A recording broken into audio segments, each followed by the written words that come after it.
Well, good morning. Today is Tuesday, June 28th, 2022. It is 10:55 in the morning, so good morning. Um, this is hopefully my final suicide note. I have had to erase several prior to this because I look so crazy on film in that, you know, I'm overweight. Therefore I feel I look terrible. To see yourself on video to me has always been disturbing. But when I speak, I'm not overly articulate or consistent. And also, when I start to recollect stories in my life, I look up, I look around, I'm trying to think, and I look autistic. But we're going to continue from here. A couple things you need to know. First is there'll be a series of videos put in one folder. This is because, as much as I tried, it appears without a video editor, I cannot pause a video, go away, come back, and continue. So I have to save each video byte separately. Um, I have so much going on in my head that I want to get off my chest. Now, this is some of the truth. This is my interpretation of situations. I do not want to have my life interpreted by my family. This is because for over 10 years, they have been making up stories about me and then believing them to be the truth. And I will go through these videos and dispel their lies. But again, is it a lie if you make up something about someone and then believe it's true? I believe a lie is when you know you're not telling the truth. Um, anyway, to continue, um, so the wolves are at the door. I don't know if I have minutes, hours, or maybe a day or two left, but I'm going to try to get as much put out there or off my chest as possible. I'm going to guess this will be lengthy. You can choose to watch it or not. I'm going to guess, no, I'm going to state that my family won't watch it. My brother and sister won't have the guts or the internal moral fortitude because they want to believe their lies. And if they have to listen to me and at least think what they're saying might not have been true, they won't do that. They'll hold tight to their lies. They certainly won't show it to my dad. And even if they did, my dad couldn't hear what I'm saying. He is so locked in his incredibly negative, hateful view of me, nothing's going to change his mind. And we'll go into more of that later. So, to begin with, I am here by my own making. I will give you a history why I'm at the, epicenter or at the edge of the cliff of suicide, because it was my decision. It was my decision over a year ago. At that time, several things were starting to happen. I had a small savings. As we all know, COVID happened. I was left alone. I isolated, is what I'm trying to say, with the exception of having to help my father and a friend, Jim Steed. And during this time, things started to fall apart in my life.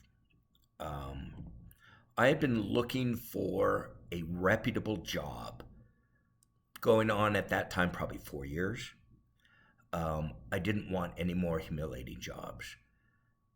Since my first suicide attempt and having lost everything, I had taken a series of humiliating jobs only because you need to be working. Um, I won't go into that now. I mean, it's too lengthy, but I mean, they were humiliating. Um, and which comes to my first biggest regret that my first suicide attempt didn't work. That was the perfect end to my life. I liked and loved my life up to that point. Um, Suicide was perfect. Now, coming out of that, it's been a very difficult ride the last 10 years. A large part because of my family. Um, I wouldn't wish people like my brother, sister, and dad on anyone. But I'm the one that put myself in the position of needing help, and two, believing in them up to a point. And again, I'll get to a lot of this later. I'm sorry for the pauses, but I have been going over my final suicide note for a year. I mean, every night, all I can do is think about what I want to say. So I'm going to try to keep this in a logical timeline so it makes sense. May not, I may be rambling on. Certainly, like I said, none of you have to listen to this because I think it'll be lengthy. And it's almost like my memoirs, right? In that I should have started this process weeks ago. I actually knew I did,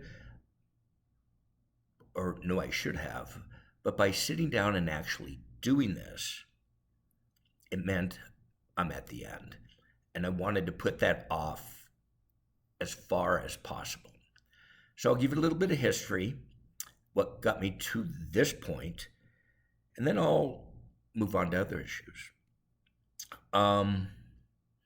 So moving back, I needed a reputable job. The only thing that made this last 10 years, moving into homelessness, out of homelessness, the working poor, the only thing that was going to make it all okay, the humiliating jobs, is if I finally got a reputable job and said, see, I struggled, but I made it. But, I had a lot working against me. One,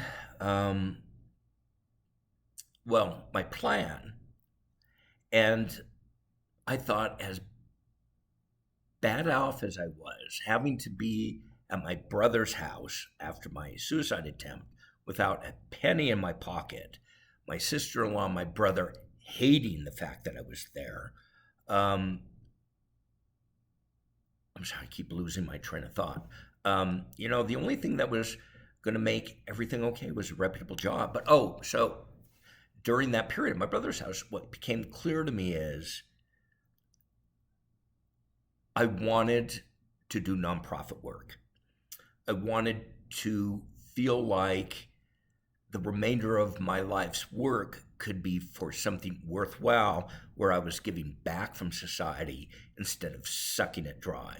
Now, previous to this, I had worked for corporations and wealthy people. I was an insurance policy in what I did that made them a lot of money. And along the way, I made a very decent living. But with that also, I had decades of stress. By the time I started my business, I was working 7 days a week. And it wasn't so much the days a week or hours, it was the stress. And decades of stress finally broke me. In 2008, I had a breakdown. I was then in and out of hospitals, yada, yada, yada. I lost all my savings in retirement. My brother and sister came up with the story that I lost everything due to drugs and alcohol. Now, were there medication and alcohol involved towards the end? Yes. Did that have anything close for the reason? No. But, they had my dad convinced I was a drug addict and alcoholic. The drugs they're referring to were benzos. My doctors, after my breakdown, put me on a high dosage of Ativan, which is a sister drug to Valium and Xanax. And where most people are on 1 milligram a day, I was on 6. And the problem being is when my medical doctor found out what my psychiatrist had me on, he immediately took me off, or reduced it and took me off. Now, the thing you got to know about benzos is all of this I learned after the fact. Benzos work on the brain the same way alcohol does. So when they were taking me off of benzos, my appetite for alcohol went way up. I had been at that point 10 and a half years sober. And all of a sudden it was like, I just need a couple beers so I can get myself so I can finish a day at work. Well, that lasts about 2 days. Short amount of time. I was, I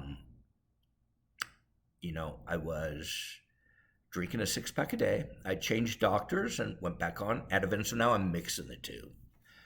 I'm not drinking more than a 6-pack a day, and I'm taking my suggested daily dosage of Ativan per my doctor, but the combination of the two were lethal for me. And that's what really started my downfall. But anyway, in the end, all I had to do was commit suicide. And it was the perfect out of a, fairly decent life. And lo and behold, it didn't work. Just for those that you don't know, those of you who don't know, I took,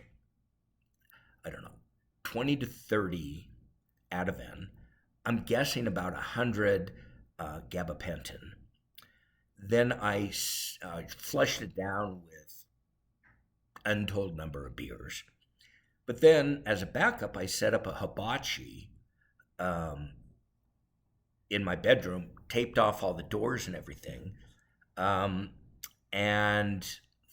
As a backup, I was going to, carbon monoxide was going to kill me if the medication didn't. I still don't know what happened, but somehow an alarm went off, the cops came, and the rest is history. God, there's so much to tell. So I'm just going to say a little side story. I come out, I'm in a day or two coma. They did revive me. I never quite understood whether I was dead when they found me or just not responding. And just never really clear on that. But I was in a coma for I can't remember. Obviously can't remember. I don't know whether it was a day or 3 or 4 days. What I do remember, though, is when I came out of my coma in the ICU, there were 3 nurses looking at something, but they were standing really at the foot of my bed, and they were all crying. I would later find out that was the morning of Sandy Hook. So, that was horrible. But anyway, so I came to. The doctors decided,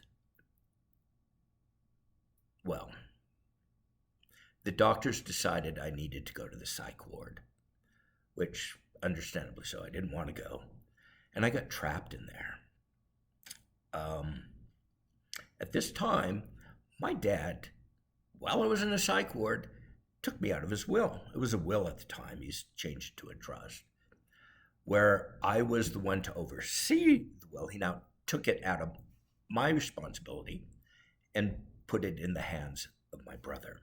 Now, all of this this story will play out as we go along. So anyway, jumping back to the present, I needed a reputable job, and I was looking in the nonprofit arena for that. And like I said, that's two great things working against me, which I knew one of them would be a problem. The other one I didn't get till later. The first one was obviously my age. Who's gonna hire a 60-year-old when you can hire a 30-year-old, right? And though I had 35 years experience in the corporate world, I had zero experience in the nonprofit. And being a white man, an old white man looking for work in a nonprofit, that's not common. And in a lot of people's minds, the devil out there is the, old white man. And, in a lot of application, that's true. But I lost my train of thought again. So anyway, over 3.5, 4 years, I applied to and probably 5 to 10 jobs a week.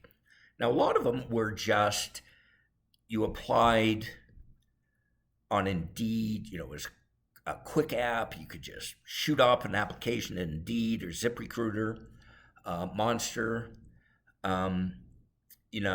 But during this time too, I had been a patient in the mental health center of Denver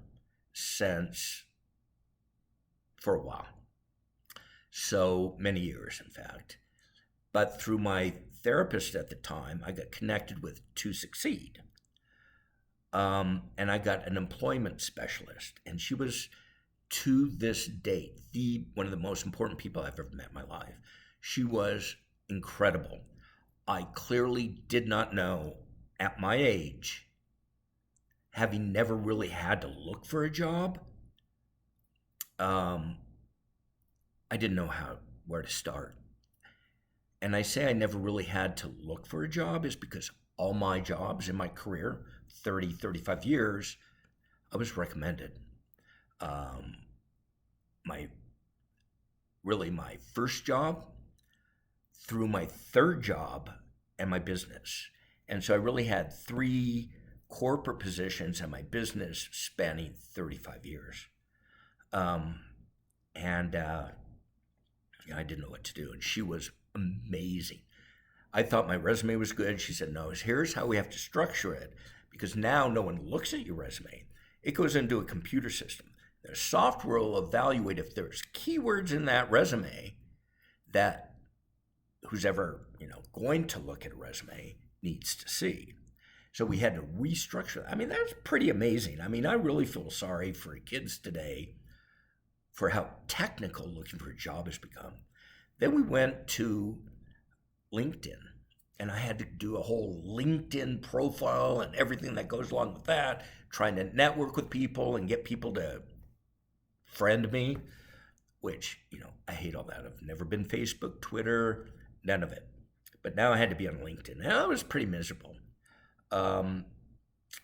She took pictures of me, and I thought I looked so horrendously horrible. I'd taken a photo that I had with my dog, one of 2 photos of my life where I thought I looked good, and I posted that as my photo. And then, we worked on finding jobs. And so in this, say, 3.5-year period, we came up with multiple jobs. I did, even during COVID, get a reasonable amount of interviews, albeit them Zoom, which at first was horrifying, and then I kind of enjoyed.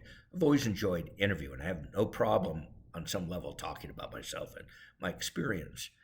And I managed in 3.5 years to get 3 positions, really good quality positions that I really wanted. Came down to me and one other person. All 3 times, there is a point to all this. All 3 times the other person got it. The 3rd time, it just crushed me. I mean, I was like, what's the point? I'd probably sent out 1,000 resumes at this point, and nothing had worked. And I really didn't have a good backup plan. All I knew was, I am not going to be homeless again. I am not. And I'm not taking one more humiliating job. Now, unfortunately for me, what I didn't see at the time is there's a lot of area between a reputable job and a humiliating job. I only saw that I was going to be in management in a nonprofit that I valued, or being a greeter at Walmart. I didn't see anything in between. That was my fault. So what ended up happening was kind of a number of things, and really, it started last June. My employment specialist gave her notice. I was only to see her one more time. That crushed me. I mean, she was my touchstone to getting back to the middle class. And getting back to the middle class from the working poor, I got to tell you, not a lot of people want to see the poor improve themselves. I mean, the languages, but they want the working, want the poor and the working poor to work, but we want you to stay at McDonald's and landscapers and maids. We're not even going to, think of you as, management or thereof. I mean, that's kind of the sick joke of society. Where was I? So, I didn't get the job I wanted. For the 3rd time, that crushed me. My employment specialist left, and we had gotten to the place where I needed to take the car keys from my father for driving. Now, this is its own story, and we're going to go off in this direction for a little bit.